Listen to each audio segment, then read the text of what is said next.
ہمیں Gwadar mega oil city چاہیے. ان سے پوچھے کہ یہاں وہ آئل ریفائنری لگ رہی ہے نہیں لگ رہی جس کے اندر 3 لاکھ بیرل پیٹرول جہازوں کی ٹرانسپورٹیشن کے لیے اور 1 لاکھ بیرل پیٹرول ہمیں ملنا تھا فری. وہ کا ہے وہاں پر جو انڈسٹریل زون چائنا نے بنانا تھا اور وہ جو ہائی وے یہاں سے گلگت تک جانی تھی چائنا بارڈر تک کوریڈور وہ کا ہے. پاکستان کے اندر سب سے اہم ترین پروجیکٹ ہے گوادر میگا آئل. بالکل میں اس کا بہت طویل ریسرچر رہا ہوں. یہ تو لوگ تو اب 2015 آپ پہلے سے بات کر رہے تھے 2010 آپ کے بے شمار پروگرامز میں نے آپ کو بات کی اور ہر چیز وہی نکل رہی ہے. میں آپ کو یہ واضح کرتا چلوں ایران گیس پائپ لائن اس کی بیک بون. جی یہ 2 پروجیکٹ نہیں ہے یہ ایک ہی پروجیکٹ ہے. اگر چائنا گیس نہیں گئی ہمارے یہاں سے ہوتی ہوئی تو افغانستان سے جائے گی اور اسی لیے دونوں ملکوں کے اندر ایک چپکلش کا آغاز ہے. اب جہاں امن ہوگا پروجیکٹ وہاں ہوگا. چائنا ٹیررزم کو برداشت نہیں کرے گا. جو چائنیز مائنڈ سیٹ ہے وہ اس کو برداشت نہیں کرے گا. آپ نے ٹاپی کر کے آپ کہتے ہیں کہ ایران افغانستان انڈیا کھڑا ہو گیا کہتے ہیں سب مل رہے ہیں اور سرپرستی امریکہ کر رہا ہے. اب آپ دیکھیں کہ 2013 میں بھی یہی بتاتا تھا کہ یہ ٹاپی کر کے تم انڈیا اور افغانستان کھڑے ہو رہے ہو تو آپ کھڑے ہو تو آپ ساہوکار وہ کریں تو ہو کار. یہ کون سا طریقہ ہے پاکستان کے اندر؟ آپ انڈیا کو ٹاپی سے مضبوط کریں تو وہ کوئی مسئلہ نہیں ہے آپ کے لیے. آپ دنیا مانتی ہے نا تو چائنا کو آپ نے دھوکہ دیا نا.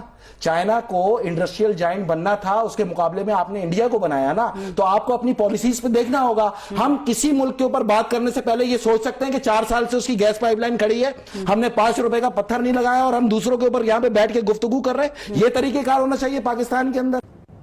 وہ ایک تو دیکھیں ہم نے ہمیشہ یہ کہا کہ آپ کو رشیا چائنا اور ایران کے بلاک کے اندر ٹلٹ کرنا چاہیے اور اس کے اندر کامیابی کے ساتھ مہم چلائی.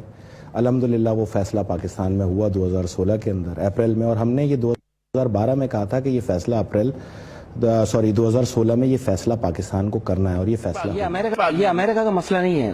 مسئلہ یہ ہے کہ پاکستان جو دیکھیں میں نے بتایا تھا لوگوں کو غور سے پہلے بھی اگر وہ ماضی میں جائیں کہ ایران آئے گا معدنی سپر طاقت کے روپ میں چائنا آئے گا معاشی سپر طاقت کے روپ میں اور رشیا آئے گا دفاعی سپر طاقت کے روپ میں اور پاکستان ہوگا اس کا شرگ حیات گزرگاہ جس کو ایران گیس پائپ لائن کہتے ہیں جو پائپ لائن کی ایک طویل چلتی ہوئی نقشہ جات ابھی پاکستان کے پاس سامنے آئے نہیں عوام کے لیکن آ جائیں گے.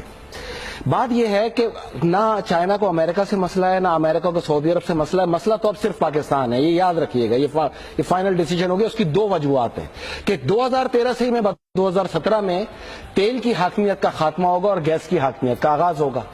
اب اس گیس کی حاکمیت کا جو آغاز ہونا شروع ہوا ہے تمام مفادات تو اس سے وابستہ ہیں نا. سر بات تو وہی نا کہ ترکمانستان میں خاکہ دیا تھا 2010 میں کہ ایران رشیا چائنا ایک بلاک آئے گا. 2018 کے بعد پاکستان کو فیصلہ کرنا ہے کہ اس نے کس بلاک میں کھڑا ہونا ہے. تو ابھی اس فیصلے کی گھڑی آ گئی ہے اس بلاک کی تقسیم کے اندر. تو میں اپنے اس نظریے کو مضبوط کرنے کے لیے آیا ہوں. میری پوری کوشش ہے کہ ہم ایران رشیا چائنا کی طرف ٹلٹ کریں تاکہ ہمارے مسائل سے ہم نکلیں باہر. اچھا اب یہاں تک بات آ گئی.